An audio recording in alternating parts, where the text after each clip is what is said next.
सुप्रभातम।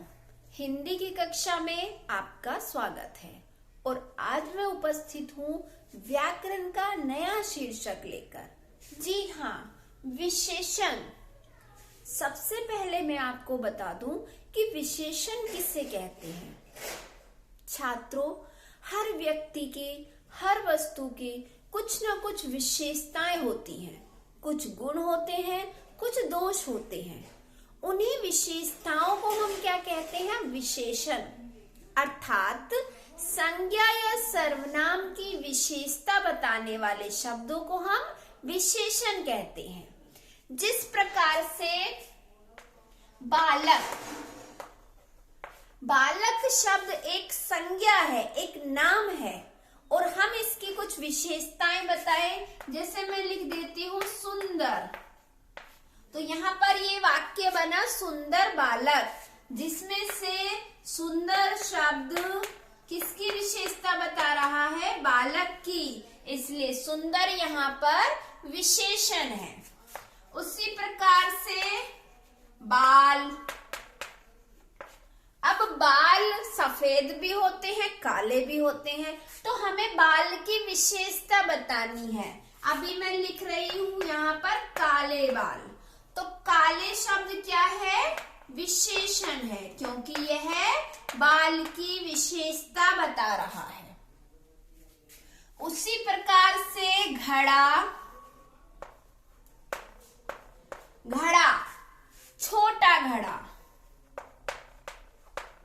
छोटा शब्द क्या है? घड़े की विशेषता बता रहा है, इसलिए इसे भी हम कहेंगे विशेषण। तो छात्रों, जो शब्द संज्ञा या सर्वनाम की विशेषता बताते हैं उन्हें हम विशेषण कहते हैं। इसके साथ जिसकी विशेषता बताई जाए, जिस प्रकार से सुंदर बालक में सुंदर शब्द बालक की विशेषता बता रहा है, इसलिए बालक क्या है? विशेष्य है। काले बाल, काले शब्द विशेषण है और काले यानी विशेषण किसकी विशेषता बता रहा है? बाल की, इसलिए ये है आपका विशेष्य। उसी प्रकार से छोटा घड़ा, छोटा शब्द विशेषण है और यह विशेषता बता रहा है घड़ा शब्द की, इसलिए यह आपका विशेष्य होगा। अर्थात जो शब्द विशेषता बताते हैं उन्हें विशेषण कहते हैं और जिनकी विशेषता बताई जाए उन्हें हम विशेष्य कहते हैं। विशेषण के 4 भेद होते हैं। अभी हम विशेषण के भेद पढ़ेंगे। विशेषण के कुल 4 भेद होते हैं। विशेषण के भेद। पहला भेद है गुणवाचक विशेषण। गुणवाचक विशेषण, पहले इसी को जान लेते हैं। जैसा कि नाम से भी पता चल रहा है कि जो शब्द गुण या दोष बताते हैं उन्हें हम गुणवाचक विशेषण कहते हैं। गुणवाचक का अर्थ ये नहीं कि केवल किसी भी संज्ञा सर्वनाम की केवल गुण ही गुण हम बताएं।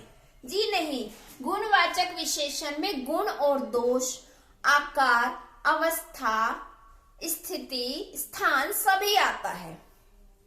जैसे कि दुकानदार।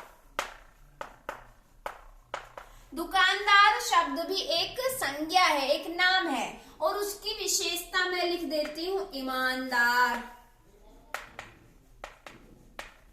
ईमानदार क्या है? ईमानदार शब्द दुकानदार का एक गुण है, इसलिए यह विशेषण है। आम का जो विशेषण है, आम की विशेषता है कि वह मीठा आम है, इसलिए यह भी गुणवाचक विशेषण है। लेकिन अगर यही आम कड़वा हो तो यह दोष होने पर भी गुणवाचक विशेषण में आएगा।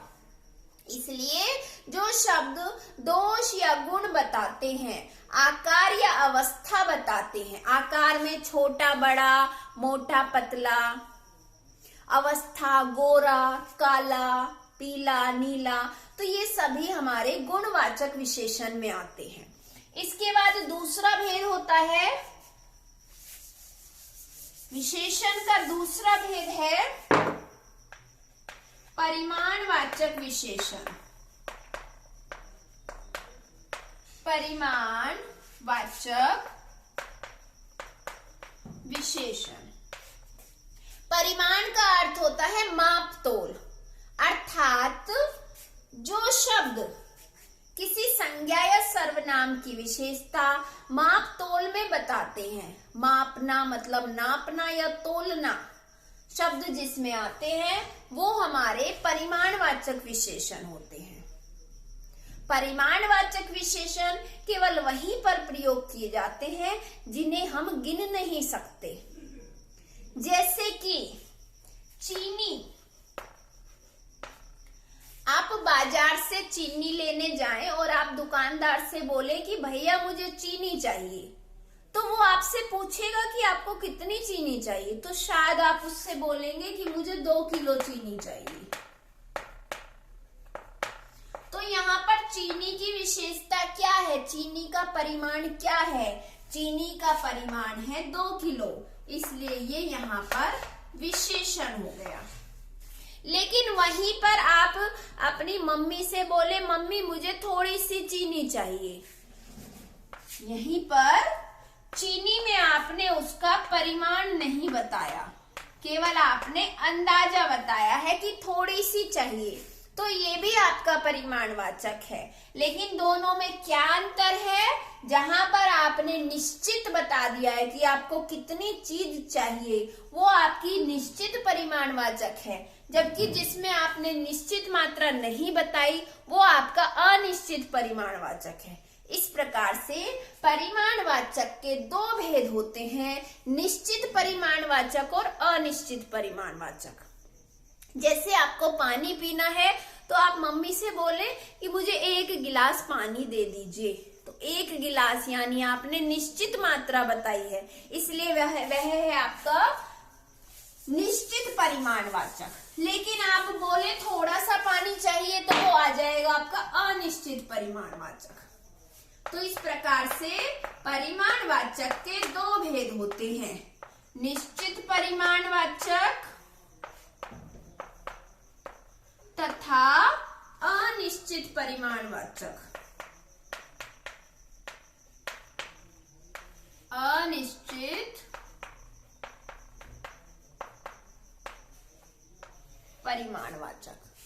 तो छात्रों, इस प्रकार से आपका परिमाणवाचक के हमारे 2 भेद हो गए हैं, निश्चित तथा अनिश्चित। जिसमें आप निश्चित मापतोल बता रहे हैं वो अनिश्चित परिमाणवाचक में आएगा।